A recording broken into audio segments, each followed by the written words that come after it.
ఈ రోజు ఒక ఇంపార్టెంట్ విషయం గురించి మీతో డిస్కస్ చేయాలనుకుంటున్నా. ఫర్టిలిటీ ట్రీట్మెంట్ కి అసలు ఎంత టైం పడుతుంది, ఎంత టైం తీసుకోవాలి, అండ్ ఐవీఎఫ్ ట్రీట్మెంట్ అనేది ఎన్నిసార్లు చేయించుకోవచ్చు? అందరికీ ఒకే ట్రీట్మెంట్ ఉండదు. That is important. అంటే గైనకాలజిస్ట్ దగ్గర నుంచి ఒక గైనకాలజిస్ట్ దగ్గరికి వెళ్ళటం వల్ల వాళ్ళకి ట్రీట్మెంట్ ఎస్కలేట్ అవ్వట్లేదు. ఏదన్నా మిక్స్ అవుతుందేమో, స్పర్మ్ మిక్స్ అవుతుందేమో, అలాంటి డౌట్స్ ఏమీ ఉండనవసరం లేదు కదా మీ దగ్గరికి వస్తే. అలా చేసే అవసరం కూడా లేదు. ఎందుకంటే చాలా సార్లు ఏమవుతుందంటే పేషెంట్ ఆల్మోస్ట్ 5-10 years కూడా స్పెండ్ చేస్తారు. జస్ట్ బెస్ట్ ఐవీఎఫ్ సెంటర్ ఎలా చూస్ చేసుకోవాలి? తాళం ఉంటుంది, దాని చెయ్యి ఉంటుంది. ఏదేదో తీసుకొచ్చి పెడితే ఓపెన్ అవ్వదు. అవును, దానికి సంబంధించిందే తెచ్చి పెట్టాలి. నమస్తే, నేను మీ హరిత. ఆర్ట్ ఫర్టిలిటీ క్లినిక్స్ గురించి పరిచయం అవసరం లేదు. ఐవీఎఫ్ లో అండ్ ఫర్టిలిటీ కేర్ లో నెంబర్ 1 గా దూసుకుపోతోంది art fertility clinics. World wide గా అండ్ మెయిన్ మెట్రో సిటీస్ లో, హైదరాబాద్ విషయానికి వస్తే జూబ్లీ హిల్స్, బంజారా హిల్స్ లో ఆర్ట్ ఫర్టిలిటీ క్లినిక్స్ ఉన్నాయి. పిల్లలు లేని వారికి వరం లాంటిది ఆర్ట్ ఫర్టిలిటీ క్లినిక్స్. ప్రస్తుతం నాతో పాటు ఉన్నారు fertility consultant and medical director doctor Lakshmi Chirumamilla గారు. 25 years ఆఫ్ ఎక్స్పీరియన్స్. మేడం, నమస్తే మేడం. నమస్తే. ఈ రోజు ఒక ఇంపార్టెంట్ విషయం గురించి మీతో డిస్కస్ చేయాలనుకుంటున్నా. ఫర్టిలిటీ ట్రీట్మెంట్ కి అసలు ఎంత టైం పడుతుంది, ఎంత టైం తీసుకోవాలి, అండ్ ఐవీఎఫ్ ట్రీట్మెంట్ అనేది ఎన్నిసార్లు చేయించుకోవచ్చు? దీని గురించి చాలా మందికి చాలా డౌట్స్ ఉంటాయి. ఒకసారి చెప్తారా? ఫర్టిలిటీ ట్రీట్మెంట్ అనేది వాళ్ళ ప్రాబ్లమ్ బట్టి ఉంటుందండి. అందరికీ ఒకే ట్రీట్మెంట్ ఉండదు. That is important. ఏమంటే చాలా సార్లు పేషెంట్స్ ఏం చేస్తారంటే ఒక డాక్టర్ దగ్గరికి వెళ్తారు, 3 months చూస్తారు, అవ్వలేదని మళ్ళీ ఇంకో డాక్టర్ దగ్గర. ఎవరి దగ్గరికి వెళ్తున్నాము? ఎక్కడైనా ఒక సెకండ్ ఆప్షన్ అనేది తీసుకోవాలి అని కొన్ని విషయాల్లో చెప్తారు కదా. అదే రకంగా ఇక్కడ కూడా సెకండ్ ఆప్షన్ తీసుకుంటే ఏమైనా నష్టం ఉంటుందా? నష్టమేమి ఉండదు. కానీ ఎవరి దగ్గరికి వెళ్తున్నాం అనేది మాత్రం ఇంపార్టెంట్. ఇప్పుడు మెయిన్ గా ఏంటంటే, ఇప్పుడు హార్ట్ ప్రాబ్లం వచ్చింది అనుకోండి, కార్డియాలజిస్ట్ దగ్గరికి వెళ్ళాలని అందరికీ తెలుసు. సో ఫిజిషియన్ దగ్గరికి అయితే వెళ్ళరు కదా, కార్డియాలజిస్ట్ దగ్గరికే వెళ్తారు. కానీ ఫర్టిలిటీ వచ్చేసరికి అట్లా కాదు. వాళ్ళ ఫ్యామిలీ డాక్టర్ దగ్గరికి వెళ్తారు, లేకపోతే హోమియోపతికి వెళ్తారు, ఆయుర్వేదానికి వెళ్తారు. వెళ్ళకూడదు అని కాదు, కాకపోతే ఏంటంటే ట్రీట్మెంట్ కరెక్ట్గా అవుతుందా అనేది చూసుకోవాలా. గైనకాలజిస్ట్ దగ్గరికి కూడా వెళ్తారు, అక్కడ 3 months చేయించుకుంటారు. మళ్ళీ ఇంకొక గైనకాలజిస్ట్ అనేసరికి వాళ్ళు ఏమంటే ఒక లెవెల్ వరకే ట్రీట్మెంట్ ఇవ్వగలుగుతారు. సో అట్లా చాలా సార్లు ఏమవుతుందంటే పేషెంట్ ఆల్మోస్ట్ 5-10 years కూడా స్పెండ్ చేస్తారు జస్ట్ ఒక గైనకాలజిస్ట్ నుంచి ఒక గైనకాలజిస్ట్ దగ్గరికి వెళ్తాను. సెకండ్ ఆప్షన్ అనేది ఎప్పుడు తీసుకోవాలి మ్యామ్? ఇప్పుడు ఏంటంటే ఫర్టిలిటీ ట్రీట్మెంట్ అనేది లైక్ కార్డియాక్ ప్రాబ్లం లాగా ఇన్ఫర్టిలిటీ స్పెషలిస్ట్ దగ్గరకు వచ్చి తీసుకోవాలి. ఒకే స్పెషాలిటీ అంటే గైనకాలజిస్ట్ దగ్గర నుంచి ఒక గైనకాలజిస్ట్ దగ్గరికి వెళ్ళటం వల్ల వాళ్ళకి ట్రీట్మెంట్ ఎస్కలేట్ అవ్వట్లేదు, ఓన్లీ డాక్టర్ని చేంజ్ చేస్తున్నారు. సో దానివల్ల వాళ్ళకి పెద్ద ఉపయోగం ఉండదు. గైనకాలజిస్ట్ నుంచి నెక్స్ట్ స్టెప్ ఇన్ఫర్టిలిటీ డాక్టర్ దగ్గరికి రావాలి. ఫస్ట్ అది ఇంపార్టెంట్. సెకండ్ ఏంటంటే వాళ్ళకి ఏం ప్రాబ్లం ఉన్నది అనేది వాళ్ళు ఐడెంటిఫై చేసుకోగలగాలి. అది చాలా క్రూషియల్ ట్రీట్మెంట్కి. ఇప్పుడు కామన్గా నేను పేషెంట్కి ఏం చెప్తానంటే, ఒక తాళం ఉంటుంది, దాని చెయ్యి ఉంటుంది. ఏదేదో తీసుకొచ్చి పెడితే ఓపెన్ అవ్వదు. అవును, దానికి సంబంధించిందే తెచ్చి పెట్టాలి. సపోజ్ ఒక హస్బెండ్కి ప్రాబ్లం ఉంది, వైఫ్కి పీసీఓస్ ఉంది. హస్బెండ్ ప్రాబ్లం ఉన్నప్పుడు న్యాచురల్గా కన్సెప్షన్ జరగదు. పీసీఓస్ వాళ్ళకి ఎగ్ డెవలప్మెంట్కి మెడిసిన్ ఇస్తాం, న్యాచురల్గా ట్రై చేయమండి. ఇది కనుక్కోకుండా ఓన్లీ పీసీఓస్ ట్రీట్మెంట్ ఇచ్చామనుకోండి, ప్రెగ్నెన్సీ రాదు కదా. సో ఒక 1 month ట్రై చేయొచ్చు, 2 months ట్రై చేయొచ్చు. ఇంకా అట్లనే కంటిన్యూ చేస్తే టైం వేస్ట్ కదా. సో అట్లా కాకుండా ప్రాబ్లమ్ని ఐడెంటిఫై చేయటం చాలా ఇంపార్టెంట్ అనమాట. సో అది జరిగిందా లేదా, అది జరగలేదనుకోండి, ఇన్ఫర్టిలిటీ దగ్గరికి వస్తే హస్బెండ్కి వైఫ్కి ఇద్దరికి టెస్ట్ చేస్తాం. గైనకాలజిస్ట్ చేయకూడదని కాదు, కానీ ఇందాక చెప్పినట్టు ఏంటంటే గైనకాలజిస్ట్ పెథాలజిస్ట్ ల్యాబ్కే పంపిస్తారు, డయాగ్నోస్టిక్ సెంటర్కి. సో ఐడెంటిఫికేషన్ కరెక్ట్గా ఉండదు. సో దానివల్ల డైరెక్ట్గా ఇన్ఫర్టిలిటీ డాక్టర్ దగ్గరికి రావటం, ఆ టెస్ట్లను చూసుకోవటం, ఎక్కడ ప్రాబ్లం ఉందని ఐడెంటిఫై చేశారా లేదా అనేది వాళ్ళు కనుక్కొని దానికి ప్రకారం ట్రీట్మెంట్ తీసుకోవటం. యూజువల్గా ఈ ప్రకారంలో కనుక వెళ్తే majority of the couple 80% to 90% 6 monthsలో కన్సీవ్ అయిపోగలరు. 3 to 6 months. అది కాకుండా కళ్ళు మూసుకొని మనం కార్ డ్రైవ్ చేసినట్టు వెళ్ళి జస్ట్ ట్యాబ్లెట్స్ వాడుకుంటా, మాకు ఐవీఎఫ్ వద్దు, మేము ఐయుఐ చేయించుకోము, మాకు సింపుల్ ట్రీట్మెంట్ కావాలా, ఇన్ఫర్టిలిటీ ఐవీఎఫ్ సెంటర్కి వెళ్తే ఐవీఎఫ్ చేస్తారనే భయంతో ఒక గైనకాలజిస్ట్ దగ్గర నుంచి ఇంకో గైనకాలజిస్ట్ దగ్గరికి స్కిప్ అవుతూ ఉంటారు. ఓన్లీ మెడిసిన్స్ ఇమ్మంటారు. అలా చేయటం వల్ల 5-10 years మిస్ అయిన వాళ్ళు చాలా మంది ఉన్నారు. ఇంకా ఏజ్ పెరిగైనా కొద్దీ ఇంకా ప్రాబ్లం ఆ, రిస్క్ ఎక్కువ problem. ఉంటుంది.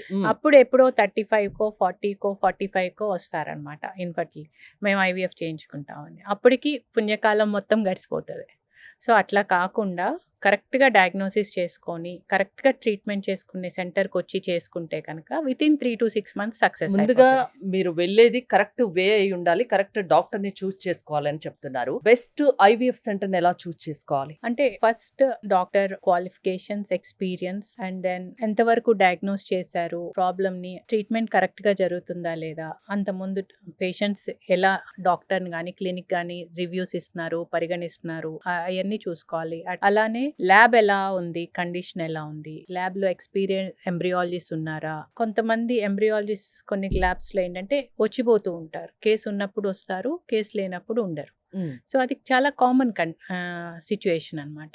కానీ most of the established IVF labs ఏంటంటే ఇన్ హౌస్ ఉంటారు. ఓకే, ఆర్ట్ ఫెర్టిలిటీ విషయానికి వస్తే ఇన్ హౌసే ఉంటారండి. ఒక్కళ్ళు కాదు, 4 members ఉంటారు. సో అది ఇంపార్టెంట్. 4 members ఉంటే వర్క్ డిస్ట్రిబ్యూషన్ ఉంటుంది, వర్క్ ప్రెషర్ ఉండదు, అండ్ వాళ్ళ ఎఫిషియన్సీ బెటర్ ఉంటుంది. ప్లస్ ల్యాబ్ మెయింటెనెన్స్ కూడా చూస్తారు. ఏదన్నా మిక్స్ అవుతుందేమో, స్పర్మ్ మిక్స్ అవుతుందేమో, అలాంటి డౌట్స్ ఏమీ ఉండనవసరం లేదు కదా మీ దగ్గరికి వస్తే? అస్సలు అలాంటి అవకాశమే లేదండి. ట్రాన్స్పరెంట్ గా ఉంటారు. ట్రాన్స్పరెంట్ గా ఉంటాము. అలా చేసే అవసరం కూడా లేదు. ఎందుకంటే అలా అవుతుంది అని భయపడే పేషెంట్స్ కోసము RFID సిస్టమ్ అని పెట్టామన్నమాట. లైక్ ట్యాగింగ్ ఉంటది కదా, సో పేషెంట్ నేము నెంబరు ట్యాగ్ చేస్తారు. దాన్నే ప్రతి ఎంబ్రియో డిష్ మార్చినప్పుడల్లా చెక్ చేస్తూ ఉంటారు. అదొకటి యూజ్ చేస్తాము. రెండోది విట్నెసింగ్, డబుల్ విట్నెసింగ్ అని, హ్యూమన్ సైడ్ నుంచి మనము చెక్ చేస్తాము, టెక్నాలజీ సైడ్ నుంచి RFID సిస్టమ్ ద్వారా కూడా ట్రై చేస్తామన్నమాట. సో 2 సిస్టమ్స్ని యూజ్ చేస్తాం కాబట్టి అసలు అలాంటి రిస్క్ ఎక్కడా ఉండదు. పిల్లలు లేని వారికి ఆర్ట్ ఫెర్టిలిటీ క్లినిక్స్ లో ట్రీట్మెంట్ ఆప్షన్స్ ఏమేమి ఉంటాయి? మామూలుగా అపోహ ఏంటంటే ఐవీఎఫ్ సెంటర్కి వెళ్తే ఐవీఎఫ్ఏ చేస్తారని. అట్లా కానే కాదు. ఐవీఎఫ్ సెంటర్కి వెళ్ళినా కానీ మనం ఫస్ట్ నుంచి బేసిక్ లెవెల్ నుంచి చూస్తామన్నమాట. ప్రాబ్లం ఏంటి, ప్రాబ్లం ఇప్పుడు సింపుల్ ఎగ్ డెవలప్మెంట్లో ప్రాబ్లం అనుకోండి, PCOS కండిషన్, వాళ్ళకి టాబ్లెట్స్ తో ట్రై చేస్తాం. అదే స్పర్మ్ ముందు న్యాచురల్ వేలో ట్రై చేసిన తర్వాతే ట్రీట్మెంట్స్ మీరు చెప్తారు. అంటే ప్రాబ్లం బట్టి కొంతమందికి న్యాచురల్ గా ట్రై చేసే అవకాశం ఉంటది, అప్పుడు డెఫినెట్ గా న్యాచురల్ గానే ట్రై చేయమని చెప్తాం. కానీ కొంతమందికి అవకాశం ఉండదు, అలాంటి వాళ్ళకి ఐవీఎఫ్ సజెస్ట్ చేస్తాం.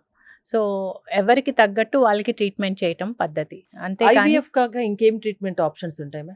అంటే లాప్రోస్కోపీ, ఏమన్నా మనకి ట్యూబ్స్ ప్రాబ్లం ఉందన్నా, ఎండోమెట్రియోసిస్ ఉన్నా, అలాంటప్పుడు ట్యూబ్స్ ప్రాబ్లం ఉంటే అది క్లియర్ చేయడానికి కూడా లాప్రోస్కోపీ వాడచ్చు. లేదా హస్బెండ్ లో ప్రాబ్లం ఉందనుకోండి, వాళ్ళకి ఇంప్రూవ్ చేయడానికి కూడా మెడిసిన్స్ అట్లాంటివి ఏమన్నా అవకాశం ఉంటే అలా ట్రై చేస్తాం.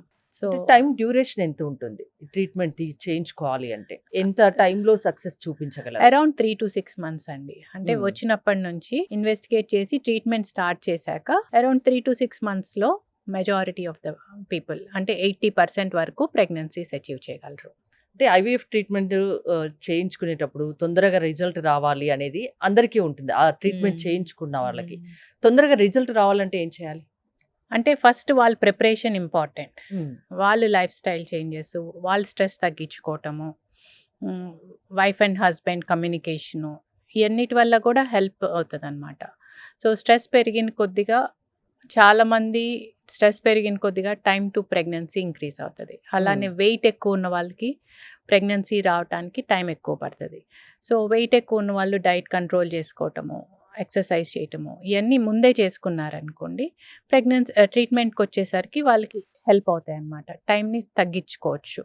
ఎన్నిసార్లు ట్రీట్మెంట్ చేయించుకోవచ్చు మ్యామ్? ఇప్పుడు ఒకసారి చేయించుకున్నా ఫెయిల్ అయినా, రెండోసారి చేయించుకున్నా ఫెయిల్ అయినా, మూడోసారి చేయించుకోవచ్చా? ఏమైనా ప్రాబ్లం ఉంటుందా? డెఫినెట్ గా చేయించుకోవచ్చండి. మాక్సిమం మెజారిటీ ఫెయిల్యూర్ కు కారణం ఏముంటుంది? మెజారిటీ ఆఫ్ పీపుల్ 3 times కల్లా ప్రెగ్నెన్సీ వచ్చేస్తుంది. 3 times. కానీ ఏంటంటే దానికి లైన్ ఏంటంటే కరెక్ట్ ప్లేస్ లో ఎక్స్పీరియన్స్డ్ డాక్టర్ తో చేయించుకోవాలి. మామూలుగా ఎక్కడో ర్యాండమ్ గా వెళ్ళి చేయించుకోవటం వల్ల ఆ 3 కౌంట్ అవ్వదు అనమాట. ల్యాబ్ మెయింటెనెన్స్ కూడా చాలా ఇంపార్టెంట్ కాబట్టి. ఫ్రీక్వెంట్ గా చేయించుకోవచ్చా ఐవీఎఫ్ ట్రీట్మెంట్ అనేది? ఒకసారి ఫెయిల్ అయితే మళ్ళీ నెక్స్ట్ వెంటనే చేయించుకోవచ్చా? పేషెంట్ ని బట్టి ఉంటది. ఇప్పుడు సపోజ్ ఐవీఎఫ్ ట్రీట్మెంట్ చేసాము, తక్కువ ఎగ్స్ ఉన్న వాళ్ళు అనుకోండి, బ్యాక్ టు బ్యాక్ చేయొచ్చు, దానికి వెయిట్ చేయాల్సిన అవసరం లేదు. బ్యాక్ టు బ్యాక్ చేయటం వల్ల ఏంటంటే వాళ్ళకి ఎగ్ కౌంట్, ఎగ్ రిజర్వ్ కొంచెం స్టిమ్యులేట్ అవుతది కాబట్టి బెటర్ ఛాన్సెస్ ఉంటాయి. అదే ఎక్కువ ఎగ్స్ వచ్చినాయి అనుకోండి లైక్ 15-20 ఎగ్స్ వాళ్ళకి కొంచెం 1-2 మంత్స్ బ్రేక్ తీసుకోమని చెప్తాము. యూజువల్‌గా ఎక్కువ ఎగ్స్ వచ్చిన వాళ్ళకి ఏంటంటే ఎంబ్రియోస్ ఎక్కువ ఫార్మ్ అయితాయి. సపోజ్ 15 ఎగ్స్ వచ్చిన వాళ్ళకి అరౌండ్ 6-7 ఎంబ్రియోస్ ఆర్ 10 ఎంబ్రియోస్ అట్లా ఉంటాయి. గుడ్ సో ఎంబ్రియోస్ ఉన్న వాళ్ళకి కూడా ఒక్కోసారి ఫెయిల్ అవుతూ ఉంటుంది కదా మ్యామ్. దానికి హ్మ్. కారణం ఏంటి? రకరకాల కారణాలండి. ఒకటి ఎంబ్రియో క్వాలిటీ. హ్మ్.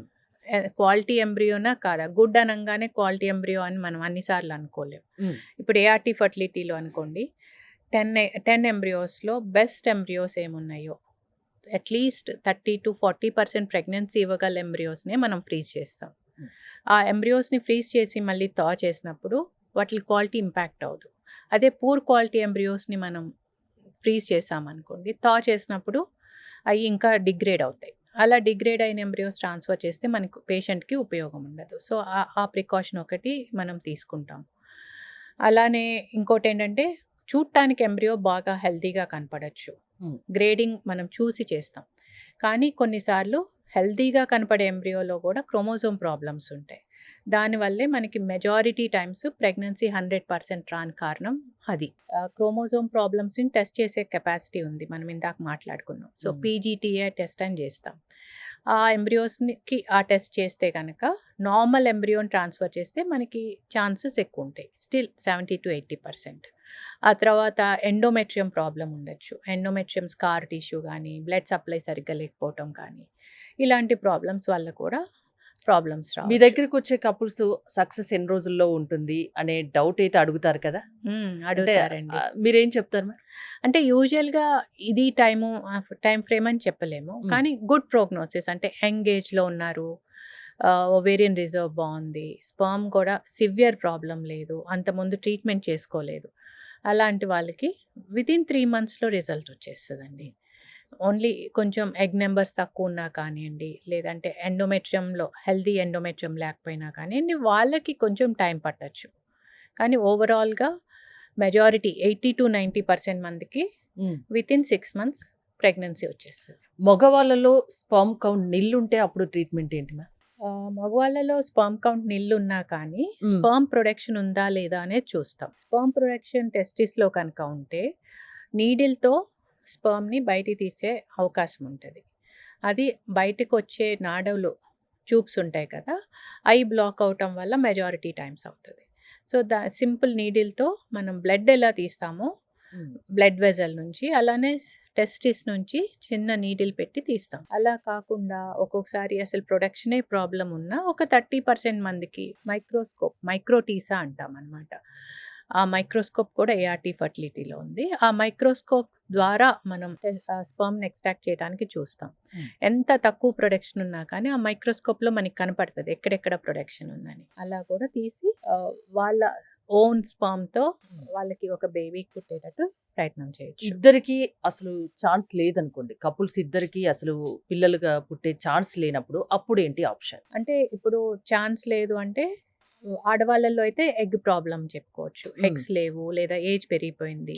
మగవాళ్ళలో స్పెర్మ్ ప్రాబ్లమ్. ఇలా ఆపరేషన్ ద్వారా కూడా స్పెర్మ్ రాలేదనుకోండి. హ్మ్. అప్పుడు డోనర్ స్పెర్మ్ ఆప్షన్ ఇస్తాం. మనం చెయ్యం. ఓకే. ఇస్తాం. ఇస్తే వాళ్ళు అగ్రీ చేస్తే అప్పుడు ఐయుఐ ద్వారా చేయొచ్చు. అదే కపుల్‌కి ఎగ్‌లో కూడా ప్రాబ్లమ్ ఉంది. ఏజ్ కూడా పెరిగిపోయింది అన్నప్పుడు డోనర్ ఎగ్ సజెస్ట్ చేస్తాం. డోనర్ ఎగ్ సజెస్ట్ చేస్తే వాళ్ళు యాక్సెప్ట్ చేస్తే వాళ్ళ కోసం ఒక డోనర్‌ని రిక్రూట్ చేసుకొని లా ప్రకారం 7 ఎగ్స్ రావచ్చనమాట. డోనర్ నుంచి 7 ఎగ్స్ డోనర్ స్పెర్మ్ తీసుకొని ఎంబ్రియో ఫార్మ్ చేశాక వాళ్ళు యూట్రస్ అంత హెల్తీగా ఉంది. మెడికల్ ప్రాబ్లమ్స్ ఏం లేవనుకుంటే యూట్రస్‌లోకి ఇంజెక్ట్ చేస్తాం. ఓకే.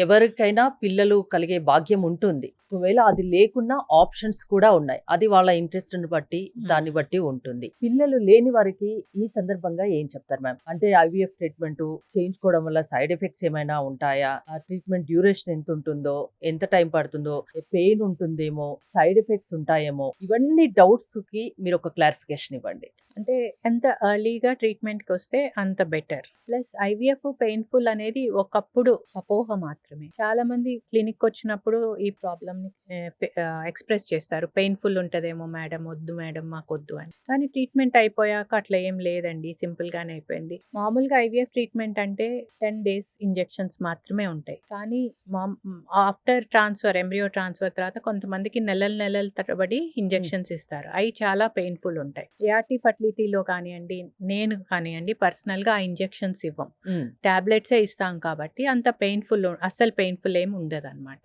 సో ఆ రకంగా మనం పెయిన్ని తగ్గిస్తాము, ప్లస్ పేషెంట్ యాక్సెప్టెన్స్ని పెంచుతాము. దానివల్ల ఏంటంటే పేషెంట్ కంటిన్యూ అవడానికి సంకోచించరు, ముందుకెళ్తారు ట్రీట్మెంట్కి. సో సక్సెస్కి తొందరగా వచ్చేస్తుంది. ఓకే. పిల్లలు లేనివారు అస్సలు బాధపడిన అవసరం లేదు. ఆర్ట్ ఫర్టిలిటీ క్లినిక్స్ లో అడ్వాన్స్ టెక్నాలజీ ఉంది, బోల్డ్ అని ట్రీట్మెంట్ ఆప్షన్స్ ఉన్నాయి. పిల్లలు ఖచ్చితంగా కలుగుతారు, అంతేనా మ్యామ్? అంతే. సక్సెస్ రేట్ ఎక్కువ ఉంది కాబట్టి. అంతే. Thank you ma'am, thanks for coming. మీరు ఆర్ట్ ఫర్టిలిటీ క్లినిక్స్ లో ట్రీట్మెంట్ చేయించుకోవాలి అనుకుంటే స్క్రీన్ పై స్క్రోల్ అవుతున్న నెంబర్స్ కాల్ చేసి కాంటాక్ట్ అవ్వండి. చూస్తూనే ఉండండి సుమన్ టీవీ.